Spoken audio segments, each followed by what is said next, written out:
24 breaking. പത്തനംതിട്ടയിലെ 59 പ്രദേശങ്ങൾ ഉരുൾപൊട്ടൽ സാധ്യതാ മേഖലയെന്ന് കേരള ദുരന്ത നിവാരണ വിഭാഗം. ഇതിൽ 20 എണ്ണം അതീവ ദുരന്ത സാധ്യതാ മേഖലയാണ്.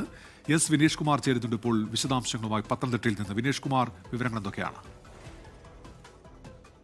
ഉന്മേഷ്, 59 ഇടങ്ങളാണ് യഥാർത്ഥത്തിൽ പത്തനംതിട്ട ജില്ലയിൽ ഉരുൾപൊട്ടൽ സാധ്യതയുള്ള സ്ഥലം എന്നാണ് സംസ്ഥാന ദുരന്ത നിവാരണ വിഭാഗത്തിന്റെ ഒരു മുന്നറിയിപ്പ്. അതുകൊണ്ട് തന്നെ ജാഗ്രത പാലിക്കണമെന്ന് പറയുന്നു. ഇതിൽ 20 സ്ഥലങ്ങൾ, അതായത് 20 സ്ഥലങ്ങളിൽ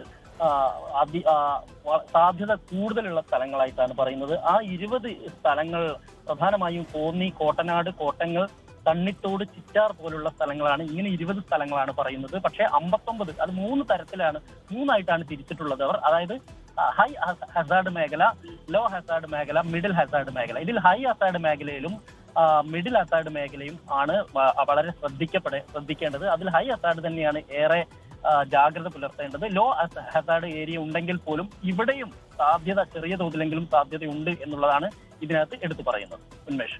എസ് വിനേഷ് കുമാറാണ് വിവരങ്ങൾ നൽകിയത്.